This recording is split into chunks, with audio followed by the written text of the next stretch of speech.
का chapter number 5 union and it's territory करेंगे। इसके पहले हम लोग ने एम लक्ष्मीकांत के 4 चैप्टर्स का वीडियो ऑलरेडी हमारे यूट्यूब चैनल पर डाल दिया है।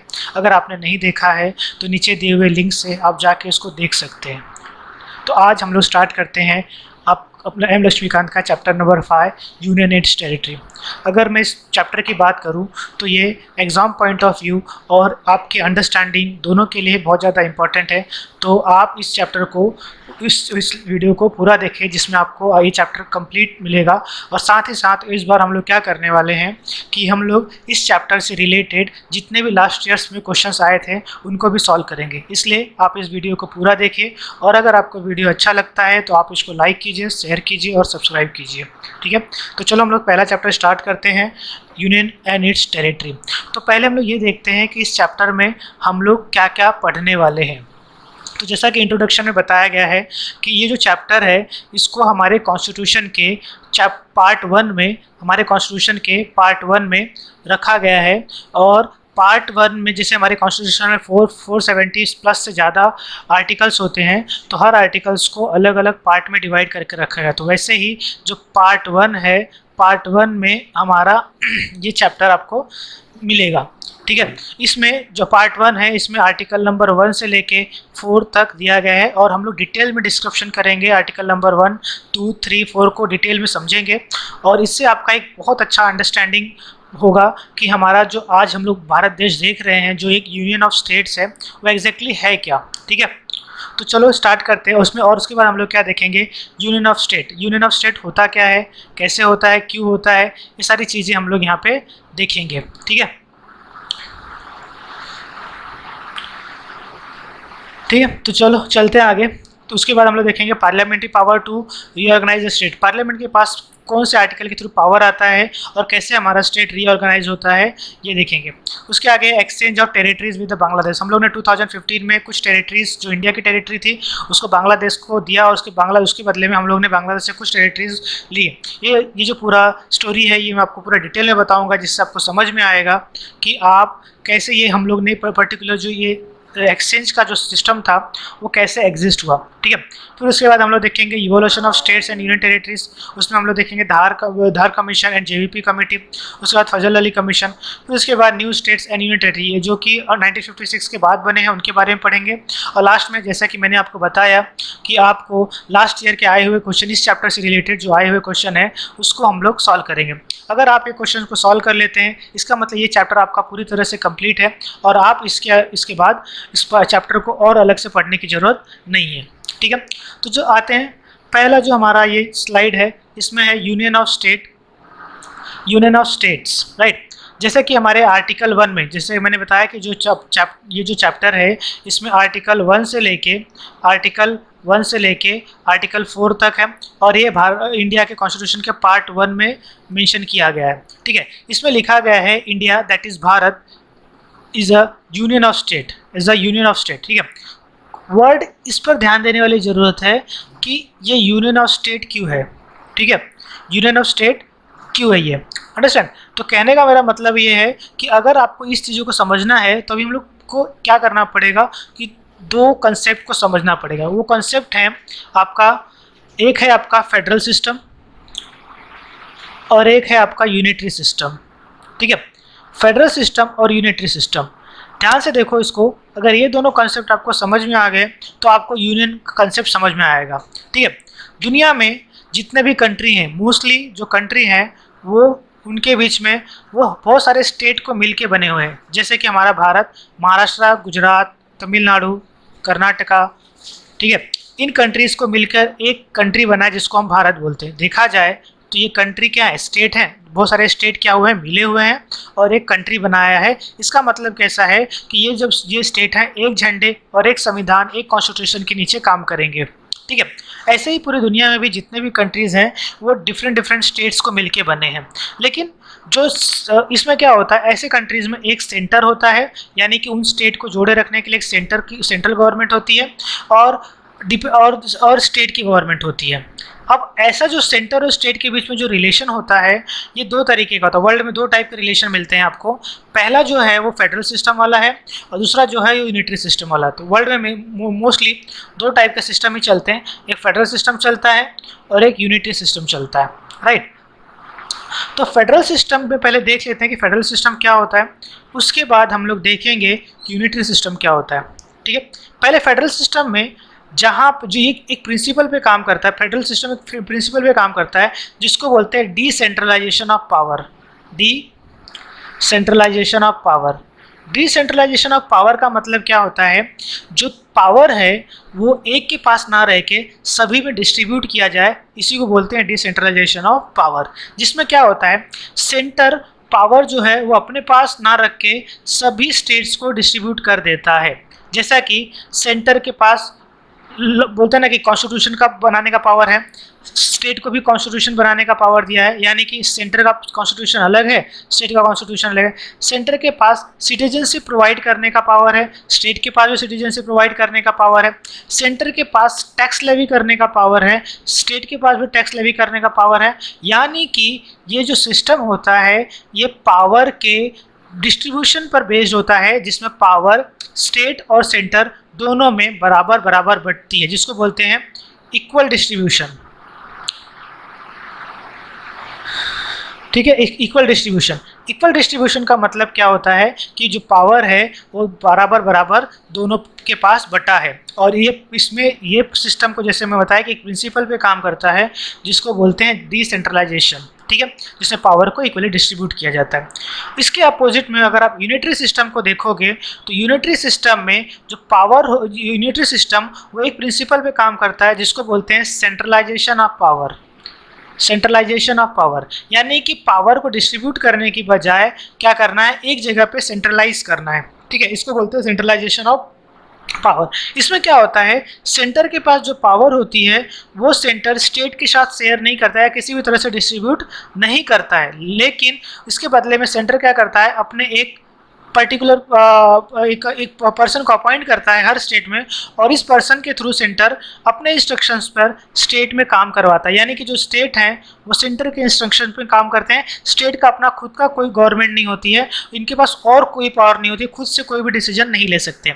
इसमें क्या होता है, जो भी डिसीजन लेना होता है सब सेंट्रल गवर्नमेंट लेता है।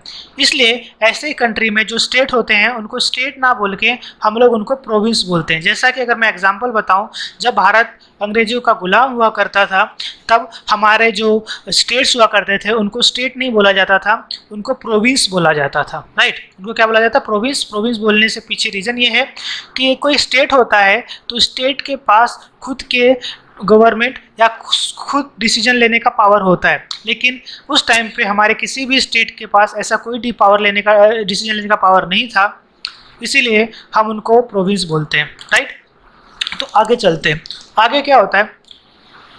तो हुआ क्या कि जब हमारे इंडिया के लोग जब इंडियन फ्रीडम स्ट्रगल कर रहे थे तो उन्होंने क्या किया था कि उन्होंने डिसाइड किया था कि हम लोग अमेरिका की तरह फेडरल सिस्टम बनाएंगे। लेकिन 1947 आते ही जब पाकिस्तान भारत से अलग हो गया तब उनको फेडरल सिस्टम के जो बोलते हैं ना कि अपोजिट चीज़ है वो समझ में आई, डिसएडवांटेजेस समझ में आए, ठीक है। अब उन्होंने देखा कि अगर हम लोग ने फेडरल सिस्टम बनाया तो फेडरल सिस्टम में क्या होता है, स्टेट के पास जो होता है वो पावर होता है कि वो सेंटर से अलग हो जाए। क्यों? क्योंकि फेडरल सिस्टम में जो स्टेट्स होते हैं वो सेंटर से एक एग्रीमेंट के थ्रू जुड़े हुए होते हैं। एग्रीमेंट के थ्रू क्या होते हैं, जुड़े हुए होते हैं। और अगर उस एग्रीमेंट के हिसाब से काम नहीं हुआ तो स्टेट के पास पावर होती है कि वो सेंटर से अलग हो जाए। और जब ऐसी पावर होती है तो कोई भी कंट्री इन फ्यूचर में क्या होता है कि अगर कोई कंट्री ऐसे सिस्टम को लाता है तो उसमें क्या होता है कि उसको टूटने का डर हमेशा रहता है कि वो कल को क्या होगा, सारे स्टेट उससे अलग हो जाएंगे। इसका एग्जाम्पल देखते हैं हम लोग। इसका एग्जाम्पल है यूएसएसआर, ठीक है। उसका एग्जाम्पल क्या है, यूएसएसआर। पहले जिसे आप आज रशिया बोलते हैं, पहले वो यूएसएसआर था। और यूएसएसआर में भी फेडरल सिस्टम था। और फेडरल सिस्टम होने के कारण कैसा था कि स्टेट के पास पावर थी कि स्टेट क्या कर सकता है, सेंटर से अलग हो सकता है। और इसीलिए 1992 आते आते सारे जो उसके 15 स्टेट्स जो कि आज पूरी दुनिया में 15 कंट्री बन के उभरे हैं वो यूएसएसआर से अलग हो गए, ठीक है। और आज जो यूएसएसआर था वो क्या बन गया, रशिया, क्योंकि यूएसएसआर का जो सबसे बड़ा स्टेट रशिया था उसके पास यूएसएसआर की लीगेसी आई। अंडरस्टैंड।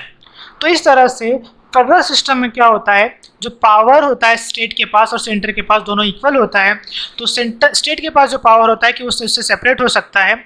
इस बात को हमारे नेताओं ने 1947 में देखा कि अगर हम लोग ने फेडरल सिस्टम बनाया तो हम भी, हमारे यहाँ पे डाइवर्सिटी बहुत ज़्यादा है, कल्चरल डिफरेंसेस बहुत ज़्यादा है, रिलीजियस डिफरेंसेस बहुत ज़्यादा है, तो आज तो ठीक है अंग्रेज़ों के कारण हम लोग यूनाइटेड हैं, लेकिन कल को वो हमसे अलग हो सकते हैं। इसीलिए हमारे जो लीडर्स थे उन्होंने फेडरल सिस्टम बनाने का जो आइडिया है उसको ड्रॉप कर दिया। अब उनके पास एक ऑप्शन बचा, unitary system, right.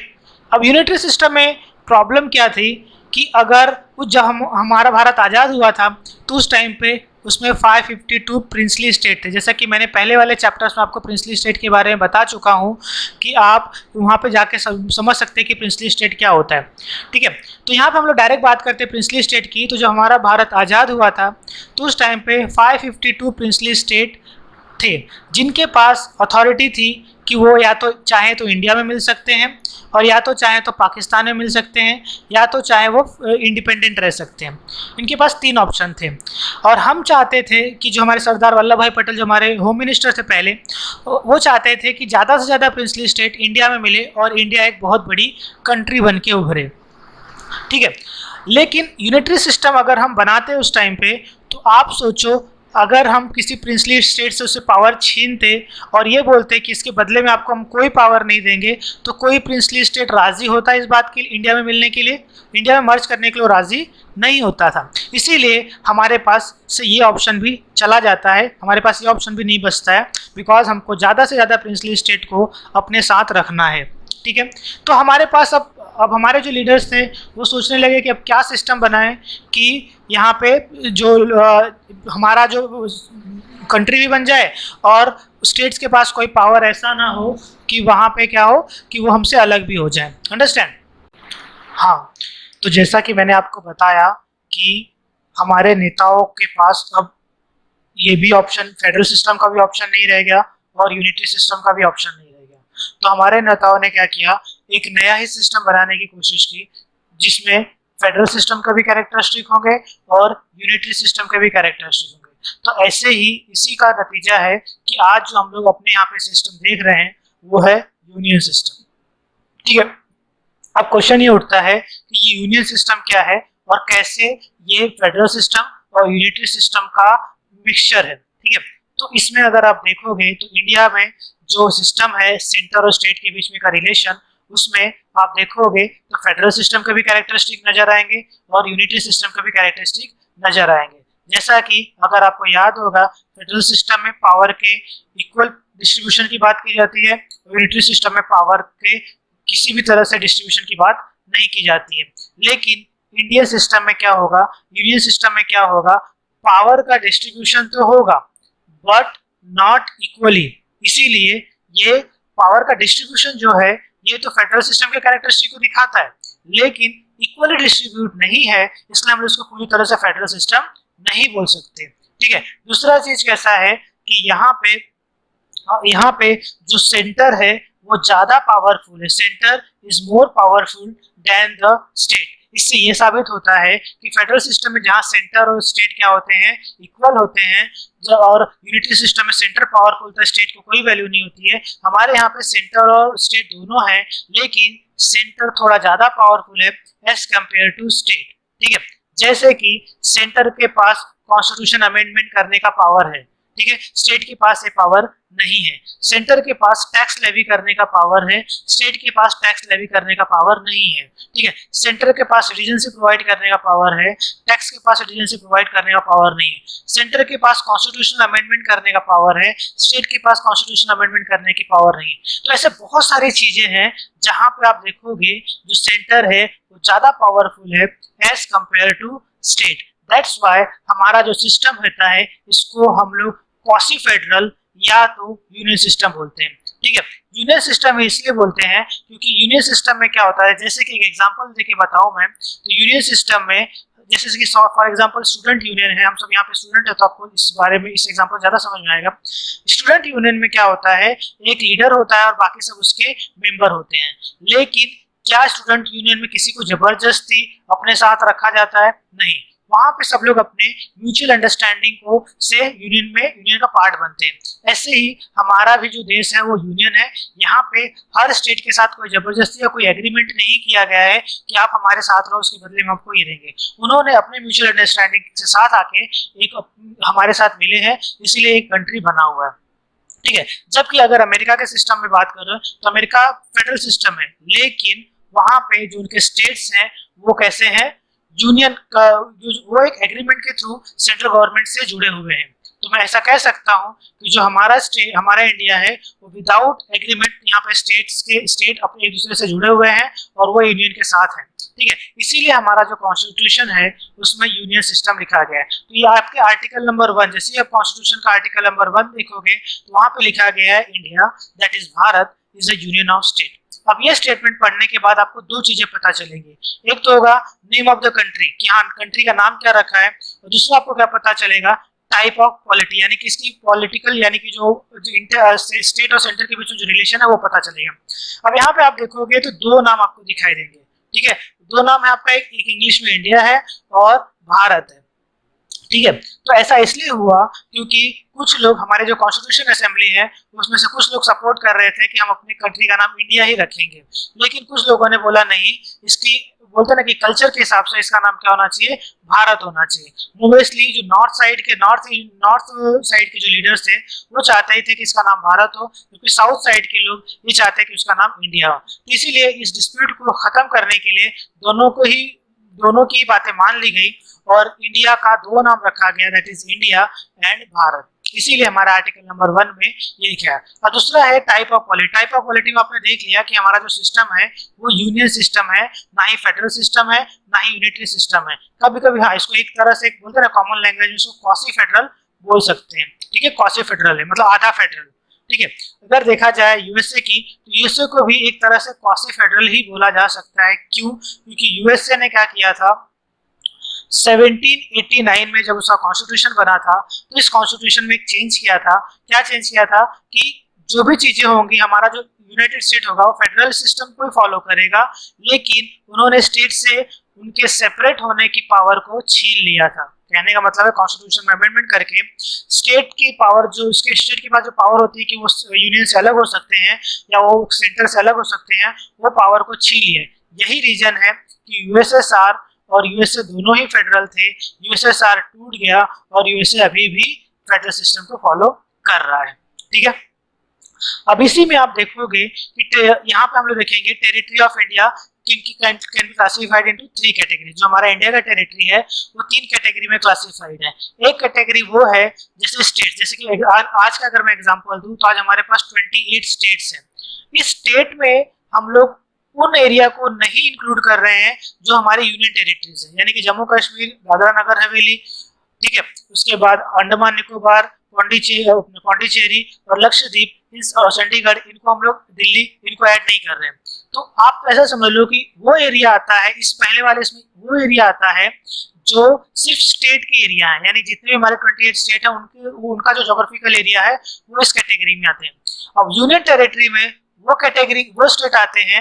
Union territory में देखो क्या होता है, स्टेट भी आते हैं प्लस जो हम लोग यूटी जिसको बोलते हैं वो भी यहाँ पे इंक्लूड होते हैं। यानी कि अगर मैं ऐसा बोलूं कि जो सेकंड वाला है उसका ज्योग्राफिकल एरिया फर्स्ट वाले ज्योग्राफिकल एरिया से बड़ा है तो ये गलत नहीं होगा। यूनियन टेरिटरी का मतलब यूनियन के अंदर आने वाले state plus as well as वो एरिया जो कि यूनियन टेरिटरी है, प्लस वो बोलते ना कि जो अपना मरीन एरिया यानी कि जो सी वाला एरिया जो कि इंडिया के स्पेशल इकोनॉमिक जोन में आता है, वो एरिया भी इसके अंदर इंक्लूड है। किसके अंदर? यूनियन टेरिटरी के अंदर। इस तरह से जो सेकंड वाला है वो जो यूनियन टेरिटरी, इसका geographical area territory of the state से ज्यादा बड़ा होता है, ठीक है। समझ में आया इतनी बातें? तो हम लोग आगे चलते हैं, ठीक है।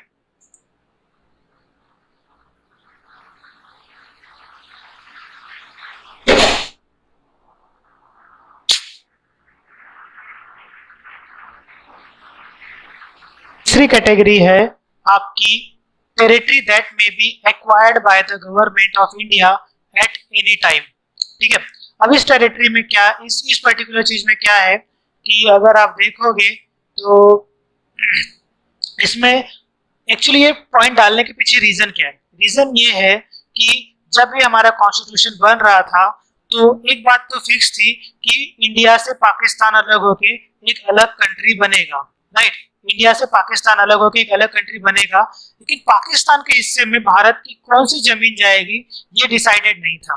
इसीलिए कॉन्स्टिट्यूशन ऑफ इंडिया ने एक नया तीसरी कैटेगरी डाली, ऐसी कैटेगरी जो कि इंडिया का पार्ट नहीं है लेकिन आने वाले टाइम में वो इंडिया में उसमें मर्ज किया जा सके। इसलिए यहाँ पे लिखा है territories that may be acquired by the government of India at any time, यानी कि डिवाइड के बाद जो भी इंडिया की टेरिटरी आएगी उसको हम लोग इजीली एक्वायर कर सके, तो ऐसी टेरिटरी भी इंडिया का इस कॉन्स्टिट्यूशन पार्ट मानी गई। तो आई होप आपको समझ में आ गया होगा कि तीसरा पॉइंट डालने के पीछे रीजन क्या था। ठीक है, अब हम लोग आते हैं आर्टिकल वाइज बात करते हैं। आर्टिकल 1 में हमने देख लिया कि लिखा हुआ है कि India that is Bharat is a union of state. ठीक है, अब एक और क्वेश्चन आपके दिमाग में आना चाहिए कि ठीक है कि हमारे पास अगर हमारे पास 28 स्टेट्स हैं, उनका एरिया क्या है, उनका कैपिटल क्या है, ये हमारे कॉन्स्टिट्यूशन में कहाँ लिखा हुआ है। और ये बहुत बार क्वेश्चन पूछा जा चुका है कि ये कहाँ पे लिखा है कि हमारा जो स्टेट्स है वो हमारे कॉन्स्टिट्यूशन में कहाँ पे मेंशन है। तो ये क्वेश्चन का आंसर ये है कि शेड्यूल 1। ठीक है, शेड्यूल 1 में हमारे भारत में 28 स्टेट हैं, उनके नाम, उनका कैपिटल, उनका कितना एरिया है ये लिखा हुआ है। ठीक है, तो बहुत जैसे कि एनडीए या फिर एसएससी या फिर ये सब एग्जाम अगर आप देते हो तो उसमें आपको ऐसे क्वेश्चन पूछे जाते हैं कि स्टेट कहाँ पे मेंशन किया गया है। तो शेड्यूल हमारे कॉन्स्टिट्यूशन के शेड्यूल 1 में ये सब चीजें मेंशन की गई है। ठीक है, तो आप इसको याद रखेंगे, आगे जब हम आर्टिकल 2 पढ़ेंगे तो इसका इस्तेमाल हम लोग करेंगे। ठीक है, तो आर्टिकल 2 में क्या लिखा हुआ है, आर्टिकल 2 क्या करता है, पावर देता है। किसको पावर देता है, पार्लियामेंट को। पार्लियामेंट को पावर देता है, यानी कि गवर्नमेंट ऑफ इंडिया को पावर देता है कि वो कोई भी ऐसा ज्योग्राफिकल एरिया जो कभी इंडिया का पार्ट नहीं था, फिर से सुनो, कोई भी ऐसा ज्योग्राफिकल एरिया जो कभी इंडिया का पार्ट नहीं था उसको इंडिया में मर्ज करके उसको इंडिया का पार्ट बनाया जा सकता है। जब भी कोई ज्योग्राफिकल एरिया को इंडिया का पार्ट बनाया जाएगा तो उसके लिए आर्टिकल नंबर 2 का इस्तेमाल किया जाएगा। यानी कि article number 2 gives the power to a parliament that parliament can merge any external geographical area into the Indian area, right? अब जैसे ही अगर आप ज्योग्राफिकल एरिया को जैसे कि इंडियन एरिया में मर्ज करते हो तो उससे दो सिचुएशन बनती है। या तो कोई नया ज्योग्राफिकल एरिया आया तो आप उसको क्या करोगे, नया स्टेट बना दोगे या एक नया यूनिट टेरिटरी बना दोगे, या फिर दूसरा सिचुएशन क्या बनता है कि आप उसको उसके नेबरिंग स्टेट के साथ मर्ज कर दोगे। लेकिन दोनों ही कंडीशन में आपको कॉन्स्टिट्यूशनल अमेंडमेंट करना पड़ेगा। ठीक है, दोनों ही कंडीशन में क्या करना पड़ेगा, आपको कॉन्स्टिट्यूशनल अमेंडमेंट करना पड़ेगा। और कॉन्स्टिट्यूशनल अमेंडमेंट का मतलब ये है कि आपको शेड्यूल 1 में, जैसे कि मैंने बताया कि शेड्यूल 1 में एक एग्जांपल देख लेते हैं। सपोज करो हम लोग ने पाकिस्तान का कुछ एरिया कैप्चर किया, राइट, कुछ एरिया कैप्चर किया, और सपोज करो पाकिस्तान का एक एरिया है जिसको हम लोगों ने कैप्चर कर लिया, राइट। सपोज करो ये वाला एरिया है, राजस्थान के साइड वाला जो एरिया उसको कैप्चर कर लिया। अब इसमें क्या होगा, आपके पास दो ऑप्शन होंगे। या तो आप क्या करो, ये नया जो एरिया आया है इसको आप नया स्टेट बना दो, राइट, एक नया स्टेट बना दो। या तो आप क्या करो, राजस्थान में इसको मर्ज कर दोगे। लेकिन अगर आप, पहला कंडीशन, अगर आपने न्यू स्टेट बनाया तो भी शेड्यूल 1 में जाके आपको क्या करना पड़ेगा, शेड्यूल 1 को अमेंड करना पड़ेगा और वहां पर 28 स्टेट की जगह पे 29 स्टेट करना पड़ेगा। ठीक है, और नया स्टेट बनाओगे तो उसका कैपिटल भी लिखोगे, उसका एरिया भी लिखोगे। दूसरा कंडीशन, अगर आपने क्या किया, उसके नेबरिंग कंट्री के साथ, उसके नेबरिंग स्टेट के साथ मर्ज कर दिया, यानी कि राजस्थान में मर्ज कर दिया, तो भी आपको शेड्यूल 1 में जाके राजस्थान का जो एरिया है उसको बढ़ाना पड़ेगा, राइट। दोनों ही कंडीशन में अगर आप देखोगे तो आपको पता चलेगा कि आप क्या कर रहे हो, अमेंडमेंट कर रहे हो, राइट। कॉन्स्टिट्यूशन में क्या कर रहे हो, अमेंडमेंट कर रहे हो, चेंज कर रहे हो। लेकिन जो इम्पोर्टेंट बात ये है कि जितना भी अमेंडमेंट होगा ये अमेंडमेंट तो माना जाएगा, लेकिन आर्टिकल नंबर 368 के थ्रू नहीं माना जाएगा। क्यों? क्योंकि आर्टिकल नंबर 368 के थ्रू अगर कोई भी अमेंडमेंट होता है तो उस अमेंडमेंट का रिकॉर्ड नंबर लिखा जाता है कि हाँ ये 5वां अमेंडमेंट है, ये 6वां अमेंडमेंट है। इन दैट वे कहने का मतलब क्या, आर्टिकल नंबर 368 के थ्रू अगर अमेंडमेंट हो रहा है तो उस अमेंडमेंट को रिकॉर्ड में रखा जाता है, यहाँ एक कितवां अमेंडमेंट था, 100 अमेंडमेंट, 22 और 120 अमेंडमेंट, ऐसा। ठीक है, लेकिन अगर कोई अमेंडमेंट आर्टिकल नंबर 368 के हिसाब से के थ्रू नहीं होता है तो उसमें पहला कंडीशन ये होता है कि वो सिंपल मेजॉरिटी से पास हो जाएगा। दूसरा कंडीशन ये होता है कि उसका कोई रिकॉर्ड नहीं रखा जाता है। ठीक है, और वो इसीलिए वो बहुत ही सिंपली अमेंड कर लिया जाता है, यानी शेड्यूल 1 में जाकर खाली इतना अमेंड किया जाता है कि नया स्टेट आया है। ठीक है, अब ध्यान से देखो, अगर आप ध्यान से देखोगे तो आपको पता चलेगा आर्टिकल नंबर 2 के थ्रू अगर कोई भी चेंजेस होते हैं तो उससे आपका जो एक्सटर्नल बाउंड्री है वो चेंज होगा ही होगा। ठीक है, इंटरनल बाउंड्री आपका नहीं चेंज होगा। जैसे कि अगर सपोज करो यहाँ पे अगर राजस्थान इसका ये बन जाता है, अगर ये नया स्टेट बनता है तो भी इंडिया का बाउंड्री कुछ ऐसा बनेगा। ठीक है, अगर वो राजस्थान का ये पार्ट बन जाता है तो इंडिया का बाउंड्री कुछ ऐसा बन जाएगा। तो मेरा कहने का मतलब है आर्टिकल नंबर 2 से अगर कोई भी चेंजेस होते हैं, आर्टिकल नंबर 2 से अगर कोई भी चेंजेस होते हैं तो आप समझना कि इसका एक्सटर्नल जो बाउंड्री है वो चेंज हो जाएगा। It's external boundary will change bye article number 2। हाँ, इंटरनल बाउंड्री में ज्यादा डिफरेंस नहीं आएगा आर्टिकल नंबर 2 से, बट एक्सटर्नल बाउंड्री चेंज हो जाएगा इंडिया का। एंड दैट्स व्हाई ये क्वेश्चन पूछा गया था कि article number 2 is related to, option में लिखा था internal boundary of India, external boundary of India, ठीक है, यूनियन टेरिटरी ऑफ इंडिया। तो article number 2 is already responsible for the change in external boundary. तो आपका ऑप्शन आ जाएगा एक्सटर्नल बाउंड्री, क्योंकि इंटरनल बाउंड्री से इसका लेना देना नहीं है। It will change the external boundary of India. इतना समझ में? चलो आगे चलते हैं आर्टिकल नंबर 3। ठीक है, आर्टिकल नंबर 3 में हम लोग ये देखेंगे कि पार्लियामेंट के पास कैसे पावर है कि वो क्या कर सकता है, स्टेट को रीऑर्गेनाइज कर सकता है। ठीक है, जैसे कि आर्टिकल नंबर 2 पावर देता है कि आप बाहर के किसी भी ज्योग्राफिकल एरिया को इंडिया का पार्ट बना सकते हो, वैसे ही ये आर्टिकल नंबर 3 पावर देता है कि इंडिया के अंदर, इंडिया के बाउंड्री बाहर नहीं, इंडिया के अंदर कोई भी स्टेट होगा तो आर्टिकल नंबर 3 का इस्तेमाल करके जो गवर्नमेंट है वो क्या कर सकती है, किसी भी एरिया के बाउंड्री को अल्टर कर सकती है। ठीक है, किसी स्टेट की बॉडी को चेंज कर सकती है। देखो यहाँ पे लिखा है diminish the area of any state, किसी भी एरिया के साइज को छोटा कर सकती है, किसी भी एरिया के साइज को छोटा कर सकती है। Increase the area of the state, किसी भी एरिया स्टेट के साइज को बढ़ा कर सकती है। किसी भी साइज को छोटा या बड़ा करके यानी बाउंड्रीज को चेंज कर सकती है। स्टेट का नाम को अलग कर सकती है। फॉर एग्जांपल अगर मैं आपको बताऊं तो आर्टिकल नंबर 3 का इस्तेमाल करके स्टेट क्या कर सकता है, एक ही सेंटर क्या कर सकता है, एक ही स्टेट को 2 स्टेट में डिवाइड कर सकता है, या फिर 2 स्टेट को मर्ज करके एक स्टेट बना सकता है। ठीक है, या तो किसी स्टेट का जो एरिया है, उसको क्या कर सकता है, छोटा कर सकता है, या किसी स्टेट का एरिया उसको क्या कर सकता है, बड़ा स्टेट में बदल सकता है।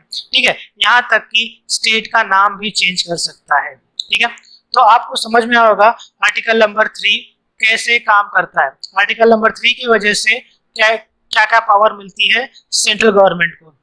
ठीक है, तो मेरा कहने का सिर्फ इतना मतलब ये है कि यहाँ पे इतने सारे पावर दिए गए हैं आर्टिकल नंबर 3 के थ्रू। और आर्टिकल नंबर 3 भी बहुत ध्यान देने वाली बात यहाँ पे, आर्टिकल नंबर 3 भी आर्टिकल नंबर 2 की तरह है कि अगर किसी स्टेट का साइज चेंज किया जाता है या फिर उसका एरिया चेंज किया जाता है तो बाय डिफॉल्ट शेड्यूल 1 जो है वो क्या होगा, आपको शेड्यूल 1 में चेंजेस तो करने ही पड़ेंगे। ठीक है, चाहे आप किसी का एरिया चेंज करो या किसी का एरिया बदलो या 2 स्टेट बनाओ, 1 स्टेट बनाओ, किसी भी सिचुएशन में शेड्यूल 1 में अमेंडमेंट तो होगा ही, राइट। तो शेड्यूल 1 में अमेंडमेंट होगा तो इसको हम लोग क्या बोलेंगे, कॉन्स्टिट्यूशनल अमेंडमेंट।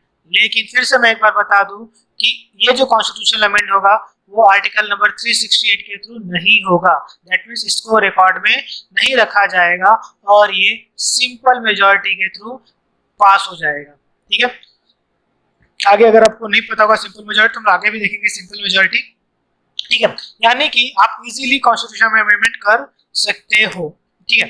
आर्टिकल नंबर 3 समझ में आया? हाँ, जैसे कि article number 2 is related to external boundary, ठीक है, एक्सटर्नल बाउंड्री से रिलेट रखता है, वैसे article number 2 is responsible for the changes in internal boundary, और इससे एक्सटर्नल बाउंड्री को कोई इफेक्ट नहीं होगा आर्टिकल नंबर 3 से।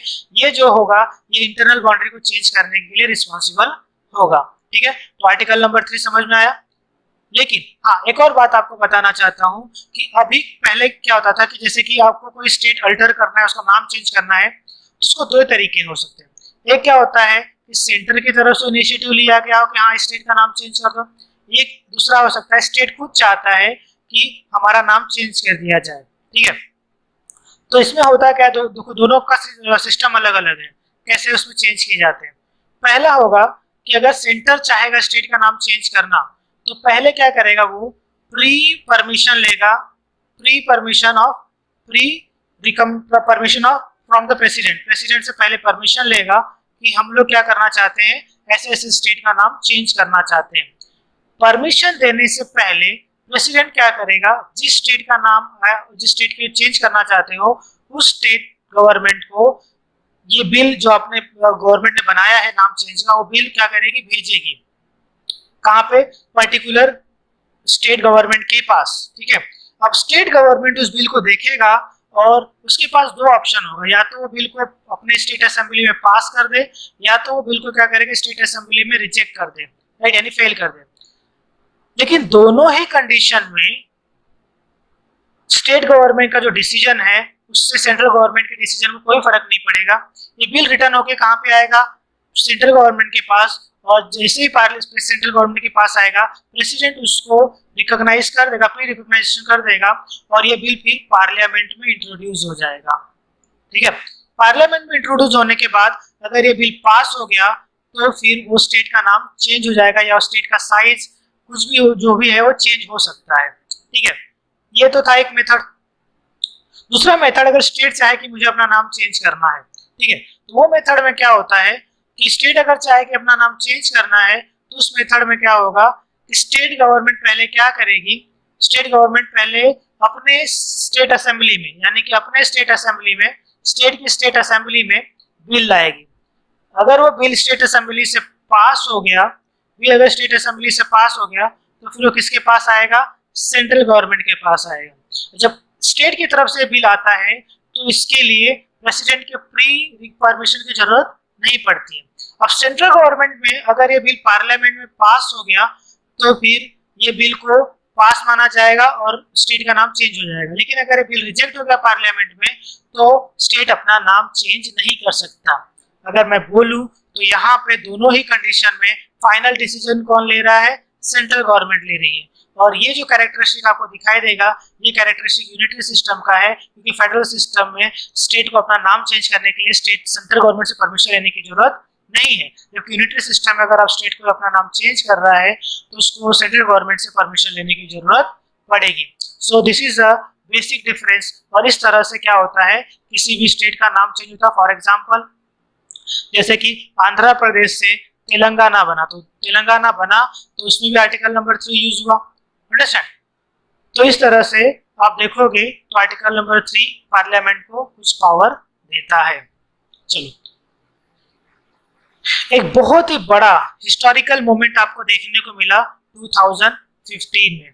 2015 में हमने देखा एक बहुत बड़ा हिस्टोरिकल मोमेंट हम लोग को देखने को मिला, जहां पे इंडिया और बांग्लादेश ने अपने बहुत पुराने डिस्प्यूट को सॉल्व कर लिया और बहुत ही पीसफुली सॉल्व किया, ठीक है। ऐसा ही बोला जाता है कि अभी तक का जो बॉर्डर डिस्प्यूट था उसमें ये पहला डिस्प्यूट है जिस कंट्री के साथ हमने सॉल्व किया, ठीक है। वैसे बांग्लादेश के साथ और भी बहुत सारे डिस्प्यूट है, लेकिन बॉर्डर डिस्प्यूट में ये पहला डिस्प्यूट है जिसको गवर्नमेंट ने सॉल्व किया। समझ में आया इतना? अब इसमें हुआ क्या था एक्चुअली, अगर मैं स्टोरी बताऊं तो आपको मैं बता देता हूं।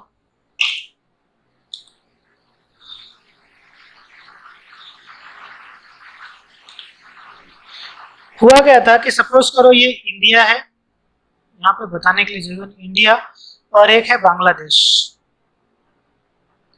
ठीक है। मैं स्टोरी बता रहा हूँ, उसके बाद हम लोग अपने कंटेंट पे जाएंगे।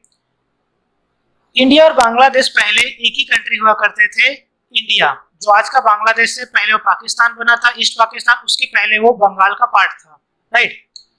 तो हमारे, आपको जैसे कि पता है कि हमारे यहाँ पे बहुत सारे किंग हुआ करते थे और वो क्या थे, प्रिंसली स्टेट हुआ करता था, छोटे छोटे प्रिंस हुआ करते थे, तो उनका छोटा छोटा किंगडम हुआ करता था। तो सपोज करो यहाँ पे जो इंडिया और बांग्लादेश है, इनके बीच में क्या है, छोटे छोटे आइलैंड्स है, बहुत छोटे छोटे आइलैंड्स है, ठीक है। जब हिंदुस्तान और पाकिस्तान का बंटवारा हुआ था तो ये आइलैंड का बंटवारा नहीं हो पाया था प्रॉपरली, ठीक है। तो आइलैंड का एक्चुअली आइलैंड का बंटवारा तो हो गया था, लेकिन प्रॉब्लम क्या था कि जो अब देखो ये आइलैंड, जो ये आइलैंड, ये साइड के आइलैंड दिखाई दे रहे हैं, ये इंडिया के साइड में, बंटवारे के बाद इंडिया के साइड में आ गए थे। और जो बांग्लादेश के साइड आइलैंड दिख रहे हैं, ये बंटवारे के बाद बांग्लादेश के साइड में चले गए, जब वो पाकिस्तान से बांग्लादेश बना। प्रॉब्लम क्या हुई कि प्रिंसली स्टेट, जब बंटवारा तो हो गया, सब कुछ हो गया, लेकिन उसके बाद भी जो बांग्लादेश है वो क्लेम करता था कि जो ये आइलैंड जो दिख रहा है ये बांग्लादेश का है, ठीक है। ऐसे ही इंडिया भी बांग्लादेश के साइड के बहुत सारे आइलैंड्स को क्या करता था, क्लेम करता था कि ये मेरा है। वैसे ही बांग्लादेश भी इंडिया के साइड वाले आइलैंड्स को क्लेम करता था। क्वेश्चन ये उठता है ऐसे कैसे हो गया कि इंडिया और बांग्लादेश या इंडिया पाकिस्तान का बंटवारा हुआ तो आइलैंड जिसके साइड में जो गया वो उसका हो जाना चाहिए, लेकिन ऐसा नहीं है। ऐसा हुआ क्यों? क्योंकि जब यहाँ पे प्रिंसली स्टेट हुआ करता था तो ये तो किंग हुआ करते थे जो क्या करते थे, गैम्बलिंग यानी कि पत्ते खेलते थे। और पत्ते में क्या होता था, इंडिया के साइड वाला जो किंग है वो अपने गेम में इंडिया के किंग क्लोज को दांव पर रखता था और बांग्लादेश के साइड वाला जो किंग है वो अपने किंग क्लोज को दांव पर रखता था। तो होता क्या था कि अगर इंडिया के साइड वाला किंग जीत जाता था उस गेम में तो उसको बांग्लादेश के साइड वाला जो एनक्लेव्स होता था उसके ऊपर उसका कब्जा हो जाता था, यानी बोलता था मेरा है वो। ऐसे ही जब बांग्लादेश के साइड का किंग क्या करता था, जीत जाता था गैम्बलिंग में, तो वो बोलता था, तो इंडिया वाला हार जाता था और इंडिया वाला अपना एक एनक्लेव बांग्लादेश को बोलता है हाँ ये तुम्हारा है। इस तरह से धीरे धीरे क्या हुआ, ऐसे बहुत सारे आइलैंड्स जो इंडियन साइड में थे उन पर बांग्लादेश का क्लेम था और ऐसे बहुत सारे आइलैंड जो बांग्लादेश के साइड में थे उन पर इंडियन क्लेम था, राइट, इंडिया का क्लेम था वहां पे। समझ में आया? चलो, तो इस तरह से क्या हुआ कि जो आइलैंड्स हैं वो एक दूसरे में अपोजिट में क्लेम कर रहे थे और इसी को लेके बहुत बड़ा डिस्प्यूट चल रहा था। और ये डिस्प्यूट अगर आप देखोगे तो 1958 से ही चला आ रहा है, राइट। जब इंडिया पाकिस्तान का बंटवारा हुआ था और बांग्लादेश जो आज का बांग्लादेश है ईस्ट पाकिस्तान बना था, तो नेहरू और नून एग्रीमेंट साइन किया गया था और उस टाइम से डिस्प्यूट चला आ रहा है, ठीक है। अगर मैं बात करूं इंडिया के नेबरिंग कंट्रीज की, तो हमारे नेबरिंग कंट्री में सबसे लंबी बाउंड्री जिसकी इंडिया के साथ लगती है वो है आपका बांग्लादेश, जिसकी बाउंड्री कितनी लगती है, 4,996.7 किलोमीटर, ठीक है, जो कि चाइना से भी बड़ी बाउंड्री है। चाइना का तो 3,900 समथिंग लगता है। तो सबसे बड़ी बाउंड्री जो इंडिया के साथ लगती है किसी कंट्री की तो वो है आपका बांग्लादेश, ठीक है। और ये क्वेश्चन बहुत बार आपको ज्योग्राफी में पूछा गया है, ठीक है।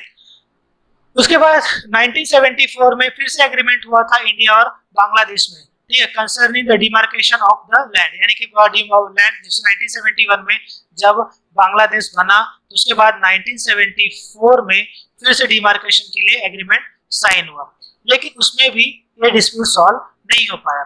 फाइनली ये डिस्प्यूट 2015 में जब भारत के प्रधानमंत्री नरेंद्र मोदी और बांग्लादेश के प्रधानमंत्री शेख हसीना ने इस डिस्प्यूट को म्यूचुअली अंडरस्टैंडिंग से सॉल्व कर लिया, ठीक है। म्यूचुअली अंडरस्टैंडिंग का मतलब ये है कि बिना किसी कंडीशन के उन्होंने क्या किया, इस चीज को सॉल्व कर दिया। अब ये डिस्प्यूट में क्या हुआ, इंडिया ने अपने 111 एनक्लेव्स को किसको दे दिया, बांग्लादेश को, मतलब जो इंडिया पर क्लेम करता था, जो जिस पर बांग्लादेश क्लेम करता था, और उन्होंने 111 एनक्लेव्स बांग्लादेश को दिया।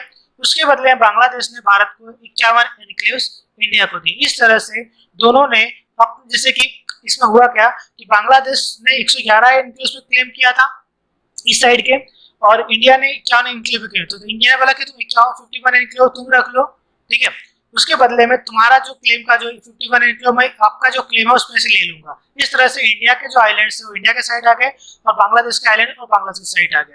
अब क्वेश्चन ये उठता है कि इसकी जरूरत क्यों पड़ी? जरूरत इसलिए पड़ी कि ये जो दोनों एनक्लेव्स है इस एरिया में, दिख रहा है आपको, देखो छोटे छोटे एनक्लेव्स दिख रहे हैं, इस एरिया में क्या था कि ये जो एरिया है यहाँ पर इंडिया भी क्लेम करता था, बांग्लादेश भी क्लेम करता था, लेकिन डिस्प्यूटेड एरिया होने के कारण कोई भी अपनी पुलिस या मिलिट्री को का प्रेजेंस यहाँ पे नहीं रखता था, क्योंकि एक दूसरे के सोवरेनिटी की रिस्पेक्ट करते थे, राइट। तो कोई भी जो ये है अपना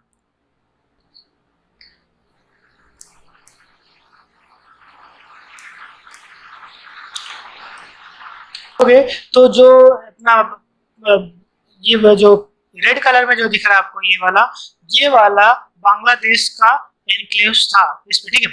अब होता क्या था, प्रॉब्लम क्या था इसमें, ना तो इंडिया यहाँ पे अपनी प्रेजेंस रखता था, ना तो बांग्लादेश प्रेजेंस रखता था। तो ये जो एरिया था ये बहुत बड़ा हेवन बन चुका था इसके लिए, इलीगल वर्क के लिए। इलीगल वर्क जैसे smuggling, drug paddling, human trafficking, terrorism, जो जिससे कि क्या होता था कि दोनों ही कंट्री को बहुत ज्यादा नुकसान पहुंचता था, क्यों? क्योंकि ना तो इंडिया की पुलिस थी ना तो बांग्लादेश की पुलिस थी। इसके अलावा इस एनक्लेव पे रहने वाली जो पॉपुलेशन थी उनके पास किसी भी कंट्री का पासपोर्ट नहीं था, यानी वो किसी भी कंट्री के सिटीजन नहीं थे। इससे होता क्या था कि ना तो वो इंडिया में काम कर सकते थे, ना तो वो बांग्लादेश में काम कर सकते थे, और इसीलिए उनकी हालत बहुत ज्यादा खराब थी और वो किसी भी कंट्री में काम करने में कैपेबल नहीं थे, उनके कोई जॉब का सोर्स नहीं था, कुछ नहीं था।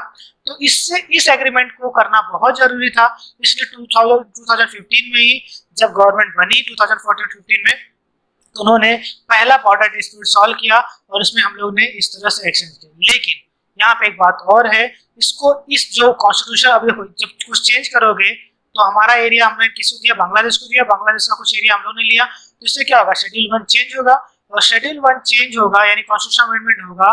तो अमेंडमेंट हुआ, लेकिन इस अमेंडमेंट को एक ये नाम दिया गया 100th constitutional amendment, right. 100th constitutional amendment बोला गया। और क्वेश्चन ये आपके दिमाग में जरूर आना चाहिए कि जब हम लोग ऐसा कुछ करते हैं तो हम लोग उसके लिए कॉन्स्टिट्यूशन का नंबर नहीं रखते हैं, लेकिन यहाँ पे क्यों रखा है? यहाँ पे इसलिए रखा गया है क्योंकि यहाँ पे आर्टिकल नंबर 2 और 3 जो है वो सिर्फ एक्सेप्ट करने की बात करते हैं, ठीक है, एक्सेप्ट करने की बात करते हैं। यानी कि अब जो 2 है वो क्या बोलता है कि आप कोई ज्योग्राफिकल एरिया इंडिया में मर्ज कर सकते हैं, ये नहीं बोलता कि आप कोई इंडिया का ज्योग्राफिकल एरिया किसी को दे सकते हैं।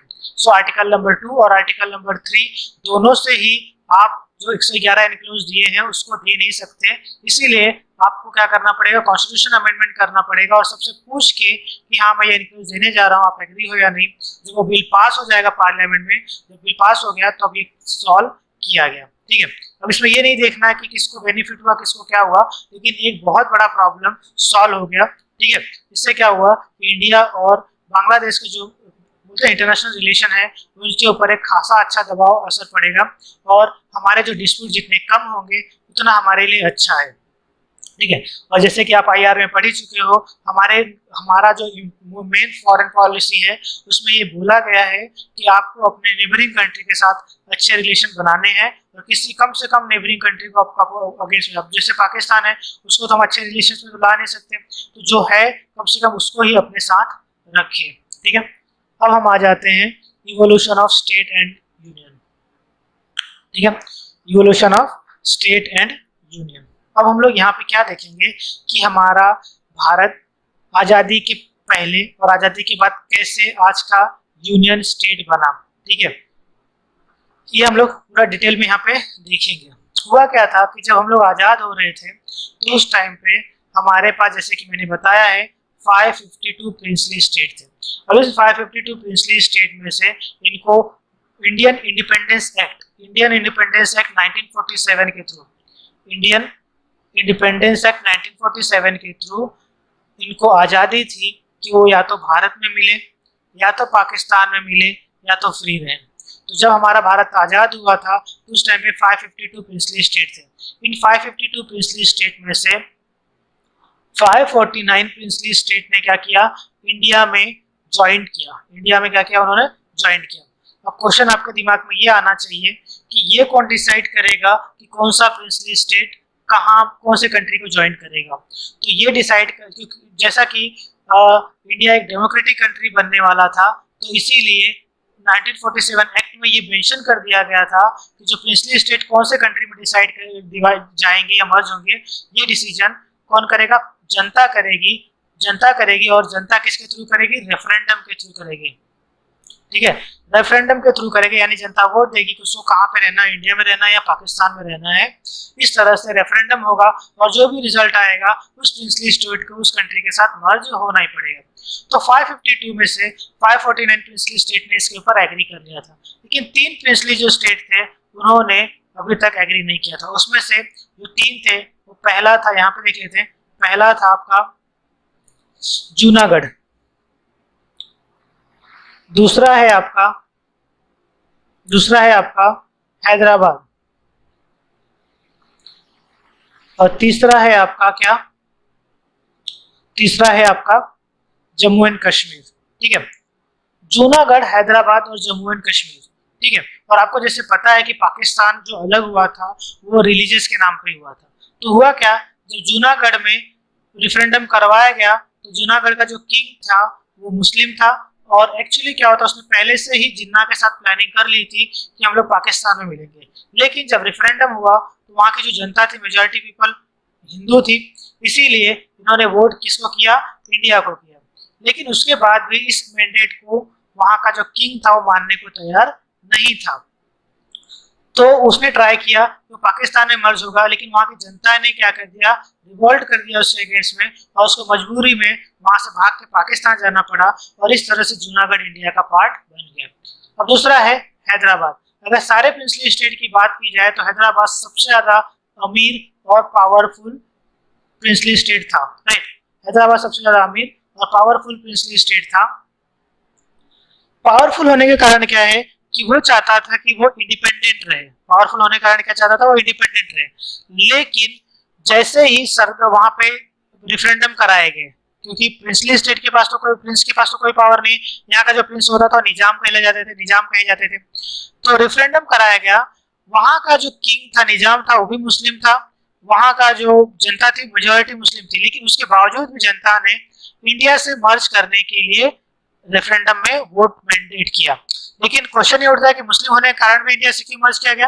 तो हैदराबाद का जो ज्योग्राफिकल लोकेशन है, देखो यहाँ पे दिख रहा है आपको हैदराबाद का ज्योग्राफिकल लोकेशन, जो कि ईस्ट पाकिस्तान और ईस्ट बांग्लादेश दोनों से ही, ईस्ट पाकिस्तान और वेस्ट पाकिस्तान दोनों से ही बहुत दूर है।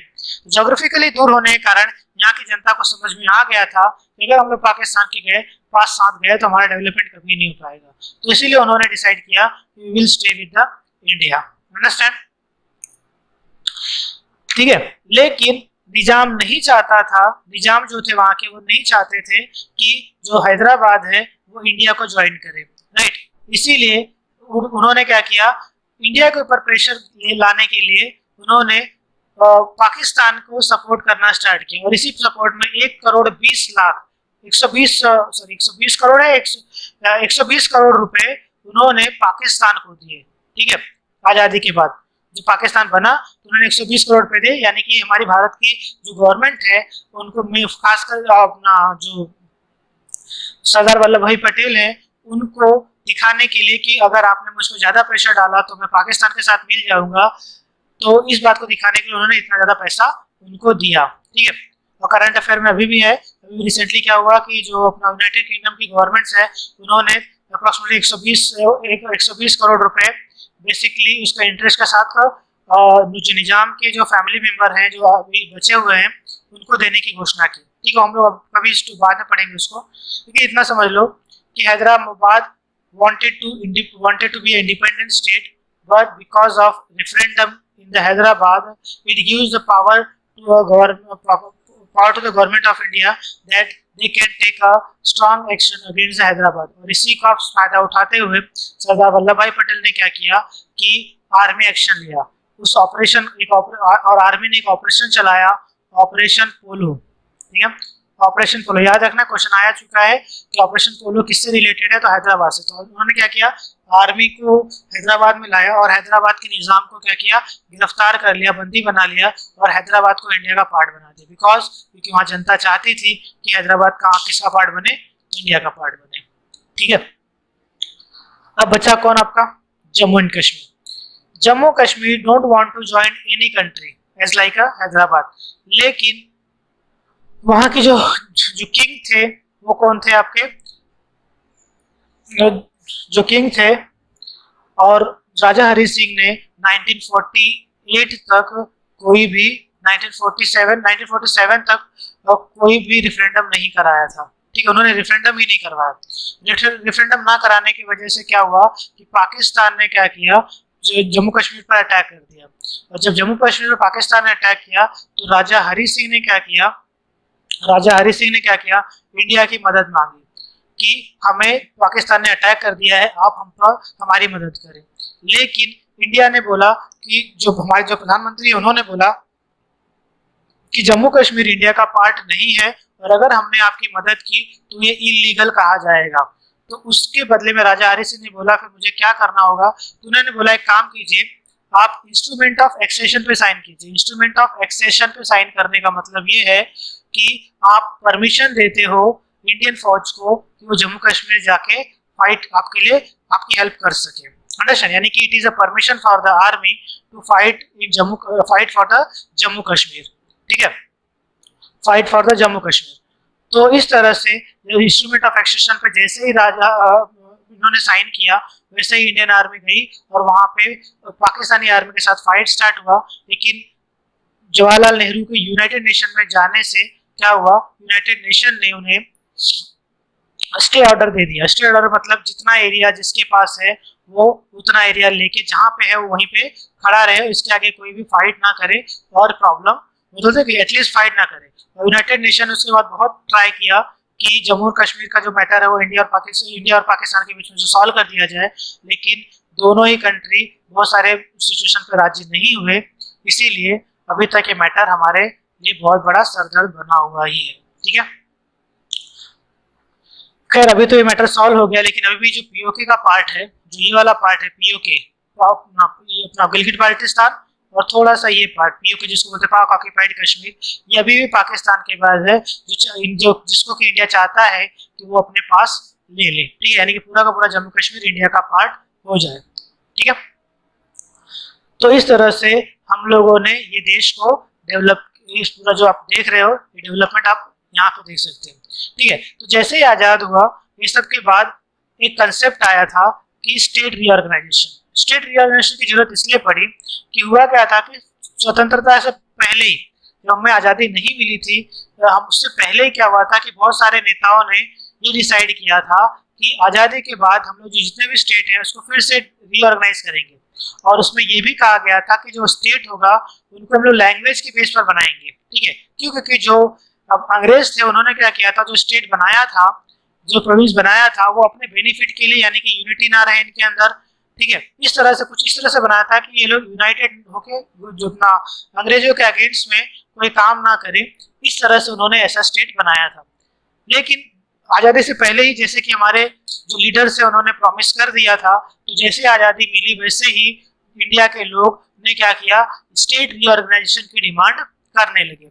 तो स्टेट रीऑर्गेनाइजेशन को बनाने, स्टेट को रीऑर्गेनाइज करने के लिए गवर्नमेंट ऑफ इंडिया ने 1948 में, अभी 19 उस टाइम पे एंट्रीम गवर्नमेंट थी, 1948 में एक धार कमीशन बनाया। धार कमीशन ने बनाने के बाद उसका काम ये था कि ग्राउंड लेवल पर जाकर ये चेक करें कि अगर हम लोग स्टेट को लैंग्वेज के बेस पर बनाते हैं, यानी कि लैंग्विस्टिक स्टेट बनाते हैं, तो इससे क्या इफेक्ट होगा और क्या हमारी ग्राउंड या हमारे जो लोग हैं वो अभी तैयार हैं इस बेस के लिए। तो धार कमीशन ने अपनी जो रिपोर्ट है दिसंबर 1948 में सबमिट की। ठीक है, बनी कब थी, जून 1948 में बनी थी और दिसंबर 1948 में धार कमीशन ने रिपोर्ट सबमिट की। और धार कमीशन ने साफ साफ बोला कि अभी हमारा देश उस लेवल पर नहीं है, उस कंडीशन में नहीं है कि आप लैंग्वेज के बेस पर स्टेट बना सके, क्योंकि अगर ऐसा आप करते हैं तो पूरा का पूरा जो कंट्री है उसकी यूनिटी खत्म हो जाएगी और कंट्री हो सकता है बहुत सारे छोटे छोटे स्टेट्स में डिवाइड हो जाए। इसीलिए उन्होंने इस चीज से साफ इनकार कर दिया कि हम लोग लैंग्वेज के बेस पर स्टेट नहीं बना सकते। ठीक है, लेकिन अब गवर्नमेंट के ऊपर तो प्रेशर आ ही रहा था, तो गवर्नमेंट के ऊपर जो प्रेशर आ रहा था, तो उन्होंने गवर्नमेंट ने फिर से चेक करने के लिए कि जो अपना आधार कमीशन ने जो रिकमेंडेशन दिया है जो सही या नहीं है, तो एक और कमेटी बनाई, जेवीपी कमेटी। इसमें थे जवाहरलाल नेहरू, वल्लभ भाई पटेल और पट्टाभी सीतारमैया। ठीक है, ये तीनों की कमेटी, और इन्होंने ग्राउंड लेवल पर जाके चेक किया, यानी कि अपना आधार कमेटी है उसको फिर से री एग्जामिन किया। और हैरत की बात यह है कि इन्होंने भी पाया कि अभी का जो सिचुएशन है वो लैंग्वेज के बेस पर स्टेट बनाने का नहीं है। ठीक है, लैंग्वेज के बेस पर स्टेट बनाने गए तो भारत की यूनिटी और इंटीग्रिटी पर खतरा आएगा। क्यों? क्योंकि सब लोग वन लैंग्वेज वन स्टेट की डिमांड कर रहे थे, right, one language one state की डिमांड कर रहे थे। अब आप सोचो वन लैंग्वेज वन स्टेट का मतलब कैसा है कि मराठी में भी बहुत सारे लैंग्वेज होते हैं। मराठी में आपका क्या होता है, आगरी अलग होता है, ठीक है, कोंकणी अलग होता है, मालवानी अलग होता है। तो आप सोचो कि अगर हर लैंग्वेज के ऊपर हर एक स्टेट बनने से लगा तो स्टेट कितने छोटे छोटे होंगे और कितना डिफिकल्ट होगा उनको मैनेज करने के लिए। ठीक है, तो इसीलिए जेवीपी कमेटी ने अपनी रिपोर्ट अप्रैल 1949 को सबमिट की। जेवीपी कमेटी ने क्या किया, अपनी रिपोर्ट अप्रैल 1949 को सबमिट किया और उन्होंने रिजेक्ट कर दिया किस बात को कि स्टेट को रीऑर्गेनाइज किया जाए किस बेस पर, लैंग्वेज के बेस पर। ठीक है, तो he rejected language as the basis of a recognition of the state, यानी स्टेट को लैंग्वेज की बेस पर रिकॉग्नाइज करना ये भी बहुत ही डिफिकल्ट है, इसलिए उन्होंने भी रिजेक्ट कर दिया। ठीक है, लेकिन अभी भी आपको जैसे पता है कि गवर्नमेंट के ऊपर प्रेशर आते जा रहा था, क्योंकि पहले वादा कर चुके थे कि हम लोग जब भी नया कंट्री बनेंगे तो स्टेट को रीऑर्गेनाइज करेंगे लैंग्वेज के बेस पर। ठीक है, और इसी चक्कर में क्या हुआ, उस टाइम पर जो इंडिया का मद्रास प्रोविंस हुआ करता था, यहाँ से लेके यहाँ तक का प्रोविंस, इसको बोलते थे मद्रास का प्रोविंस। ठीक है, अगर मैं आपको दिखाना चाहूँ तो मद्रास प्रोविंस एक बड़ा प्रोविंस हुआ करता था। ठीक है, ये जो प्रोविंस दिख रहा है आपको, ये मद्रास प्रोविंस था। ठीक है, लेकिन मद्रास में तमिल और तेलुगु स्पीकिंग दोनों लोग रहते थे, और उसमें से जो तेलुगु स्पीकिंग पीपल है वो चाहते थे कि वो क्या करे, अपना मद्रास से अलग होके एक नया स्टेट बनाए जिसका नाम क्या हो, तमिलनाडु हो, और सॉरी इसका नाम क्या हो, आंध्र प्रदेश, और जहाँ पे ज्यादातर तेलुगु स्पीकिंग पीपल हो। और इस बात को मनवाने के लिए पट्टाभी सीतारमैया ने एक वहाँ के एक लीडर थे पोट्टू श्री रामालू, वो हंगर स्ट्राइक में चले गए और 53 डेज के हंगर स्ट्राइक के बाद उनकी डेथ हो जाती है। ठीक है, 53 डेज के हंगर स्ट्राइक के बाद उनकी डेथ हो जाती है, और जैसे उनकी डेथ होती है तो गवर्नमेंट के ऊपर और भी ज्यादा प्रेशर आने लगता है, और गवर्नमेंट के ऊपर इतना प्रेशर आता है कि गवर्नमेंट मजबूर होकर अक्टूबर 1953 में पहला लैंग्वेज के नाम पर पहला स्टेट बनाती है, जिसका नाम क्या रखा जाता है, आंध्र प्रदेश। ठीक है, लैंग्वेज के नाम पर पहला स्टेट बनाती है जिसका नाम क्या रखा जाता है, आंध्र प्रदेश। तो आंध्र प्रदेश 1953 में लैंग्वेज की बेस पर बनने वाला पहला स्टेट है, और यहाँ पे जो लैंग्वेज कौन सी थी, तेलुगु, नॉट तमिल, तेलुगु। ठीक है, तो आंध्र प्रदेश क्या हुआ, तेलुगु, और वही आज आंध्र प्रदेश डिवाइड होके तेलंगाना और आंध्र प्रदेश दो में डिवाइड हो गए। ठीक है, आगे हम लोग देखेंगे क्यों डिवाइड हो, अलग बात है, लेकिन खाली इतना समझ लो आप लोग कि यहाँ पे जो आपने देखा ये पूरी तरह से कैसा है, पहला स्टेट बना। अब आप ही सोचो, अगर गवर्नमेंट प्रेशराइज होकर क्या करती है कि किसी को ये अथॉरिटी दे देती है कि हाँ ठीक है, वो बना के भी दे देती है कि हाँ चलो आपको लैंग्वेज के नाम पर मैं स्टेट बना दिया, तो इससे जो बाकी जो लोग हैं वो भी डिमांड करे। एग्जाम्पल कि अगर एक चॉकलेट आपने किसी एक बच्चे को दिया तो बाकी बच्चे भी पूरी तरह से जोर लगा के डिमांड करेंगे कि हमें भी चॉकलेट चाहिए। तो वैसे ही जैसे ही आंध्र प्रदेश बना, पूरे इंडिया में इस चीज की डिमांड और भी ज्यादा तेज हो गई कि लैंग्वेज के बेस पर स्टेट बनना चाहिए। इससे परेशान होकर गवर्नमेंट ऑफ इंडिया ने एक और कमेटी बनाई जिसका नाम रखा फजल अली कमीशन। ठीक है, फजल अली इसमें फोटो में देख सकते हो, इसमें 3 मेंबर थे, एक आपका फजल अली, HN कुंडरू और ये मेंबर। ठीक है, इनका नाम नहीं याद आ रहा है मुझे, बट ये तीनों ने मिलकर इनको फिर से बोला गया कि आप फिर से री एग्जामिन करो कि क्या हम लोग लैंग्वेज के बेस पर स्टेट रीऑर्गेनाइज कर सकते हैं। तो फजल अली कमेटी ने क्या किया, अपनी रिपोर्ट 1955 में सबमिट की। ठीक है, कभी 1955 में सबमिट की, और उन्होंने बोला कि yes we can create a state on the basis of language, लेकिन साथ ही साथ इन्होंने क्या किया, कुछ कंडीशंस रखे। अभी कंडीशंस क्या थे? कंडीशन ये था कि चलो ठीक है, हम लोग एक लैंग्वेज के बेस पर हम लोग क्या करेंगे, स्टेट बनाएंगे, लेकिन उन्होंने पहली कंडीशन ये रखी कि हम लोग one language one language one language one state का जो कंसेप्ट है उसको छोड़ देंगे। हम लोग वन लैंग्वेज वन स्टेट नहीं बना सकते। एक ब्रॉडर लैंग्वेज यानी कि मराठी है तो सिर्फ मराठी के नाम पे बना सकते हैं, ऐसा नहीं कि तमिल अपना मलयालम बोलते हैं, क्या बोलते हैं उसको, कन्नड़, कोकणी और मालवानी के नाम पे अलग अलग स्टेट बना, नहीं। तो वन लैंग्वेज वन वाला जो स्टेट है वो खत्म करना पड़ेगा। दूसरा स्टेट, जो स्टेट हम लोग डिवाइड करेंगे, स्टेट रिऑर्गेनाइज करेंगे, तो मेक श्योर करेंगे कि वहां पे लॉ एंड ऑर्डर को इजीली मेंटेन किया जा सके। ऐसा ना कर दे कि वहां पे लॉ एंड ऑर्डर को मेंटेन करना बड़ा डिफिकल्ट हो जाए। तीसरा चीज, ऐसे डिवाइड करेंगे कि उस स्टेट के पास एटलीस्ट कुछ ना कुछ हो अपने इकोनॉमिकल डेवलपमेंट के लिए, यानी कि या तो उसके पास कोस्टल एरिया होना चाहिए, जिससे क्या होगा, वो फिशरीज और ये सब चीजों में डेवलपमेंट करके अपने लोगों को जॉब और ये सब चीजें प्रोवाइड कर सकता है, या तो उसके पास मिनरल्स होना चाहिए या कोई और सोर्सेस जहां से वो इनकम को जनरेट कर पाए। तो हर स्टेट को डिवाइड करने से पहले ऐसा ना हो जाए कि किसी स्टेट को आपने बना तो दिया लेकिन उसके पास ना तो कोस्टल एरिया है, ना तो मिनरल्स है, कुछ भी नहीं है कि वो अपने आप को फाइनेंशियली डेवलप कर पाए। तो ऐसा नहीं होना चाहिए। ये सब तीन चार कंडीशन के बेस पर फजल अली कमीशन ने बोला कि हाँ, हम लोग लैंग्वेज के बेस पर ये बना सकते हैं, स्टेट बना सकते हैं। ठीक है, इसके बाद क्या हुआ कि ये जो यहाँ सब लिखा हुआ वही मैंने आपको ऑलरेडी बता दिया है। ठीक है, 4 मेजर फैक्टर्स क्या थे उसके लिए। ठीक है, इन्होंने यहाँ पे देखो वन लैंग्वेज वन स्टेट को थ्योरी को रिजेक्ट कर दिया और बोला ऐसा नहीं बन पाएगा। और उसके बाद जो स्टेट बनना स्टार्ट हुए, तो आप यहाँ मैप में देख सकते हैं कि कौन सा स्टेट कहाँ से बना।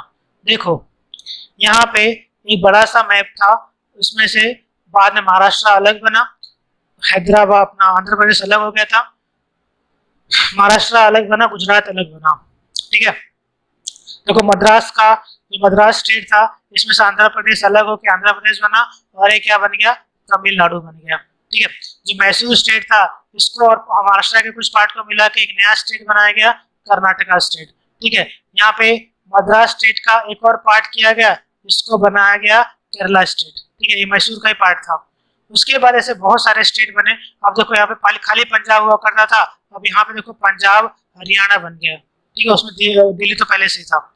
तो कहने का मतलब क्या हुआ, बहुत सारे स्टेट को लैंग्वेज के बेस पर डिवाइड करके वहां पे क्या बनाया गया, स्टेट्स बनाए गए। ठीक है, तो जब स्टेट बना तो उस टाइम पे हमारे पास 14 स्टेट थे, 14 स्टेट थे और 8 यूनियन टेरिटरीज थे।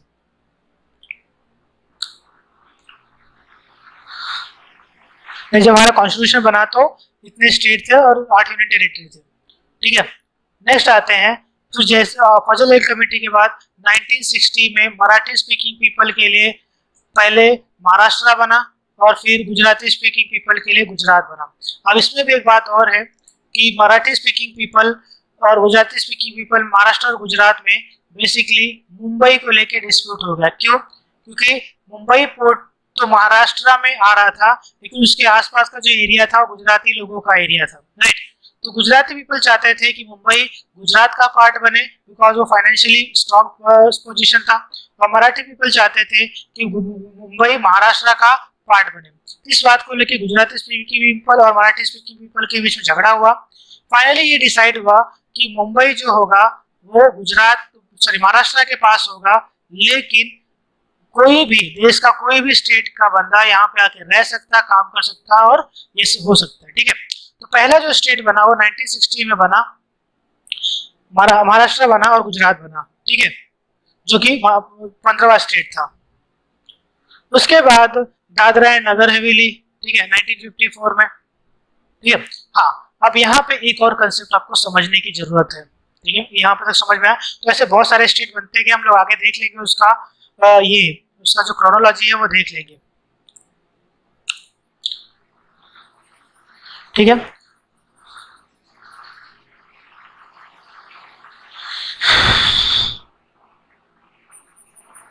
अब आगे बढ़ने से पहले एक चीज समझ लेते हैं कि प्रोटेक्टेड स्टेट किसको बोलते हैं या फिर एक्वायर्ड स्टेट किसको बोलते हैं।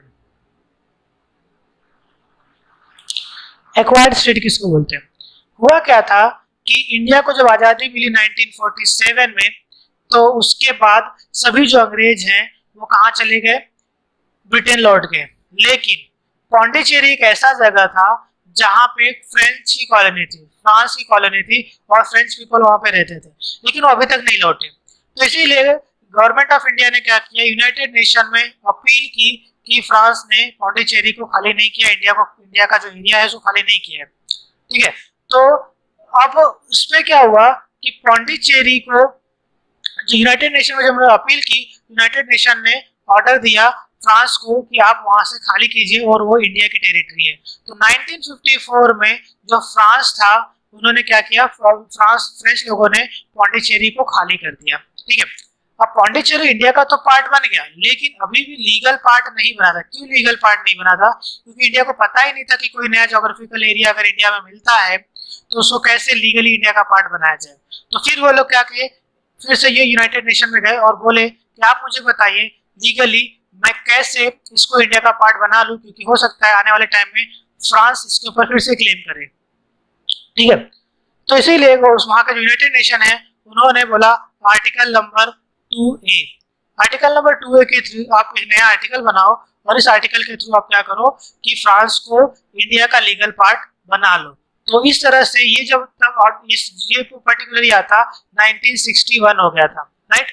1961 में ये डिसीजन आया और उसी साल हम लोगों ने क्या किया, गोवा जो कि पोर्चुगीज के कंट्रोल में था, उसको हम लोग ने आर्मी एक्शन के थ्रू पोर्चुगीज को यहाँ पे से भगा करके गोवा को इंडिया का पार्ट बनाया और आर्टिकल नंबर 2A के थ्रू पहला जो स्टेट इंडिया का पार्ट बना वो था गोवा। ठीक है, और उसके बाद 1963 में हम लोग ने पौंडीचेरी को भी क्या कर लिया, इंडिया का पार्ट बना लिया। ठीक है, पौंडीचेरी को भी इंडिया का पार्ट बना लिया। तो इस तरह से इंडिया में पौंडीचेरी इंडिया मिल गया। लेकिन अब क्वेश्चन ये उठता है कि 1954 में इंडिया का पार्ट बन गया था, लेकिन लीगली का पार्ट बना इंडिया का 1963 में बना। तो उस पीरियड में 1954 से लेकर 1963 तक के पीरियड को आप क्या बोलोगे? तो इसीलिए उसको एक नया नाम दिया गया एक्वायर्ड स्टेट। ठीक है, क्या बोला गया? Acquired state. ठीक है, एक्वायर्ड स्टेट बोला गया। तो Pondicherry is acquired state of India. याद रखना, कभी कभी क्वेश्चन पूछा जाता है कि which state is acquired state out of the following. तो यू कैन से कि पौंडीचेरी इज एक्वायर्ड स्टेट। तो आई होप आपको एक्वायर्ड स्टेट का जो डेफिनेशन है वो आपको समझ में आ गया होगा। ठीक है, ये जो लेक्चर है हम लोग यहीं तक रखते हैं। इसके बाद हम लोग कंटिन्यू करेंगे और उसमें देखेंगे कि प्रोटेक्टेड स्टेट क्या होता है, एसोसिएटेड स्टेट क्या होता है। ठीक है, इसका जो पार्ट 2 होगा उसमें हम ये क्या करेंगे, कंटिन्यू करेंगे। ठीक है, so thank you very much.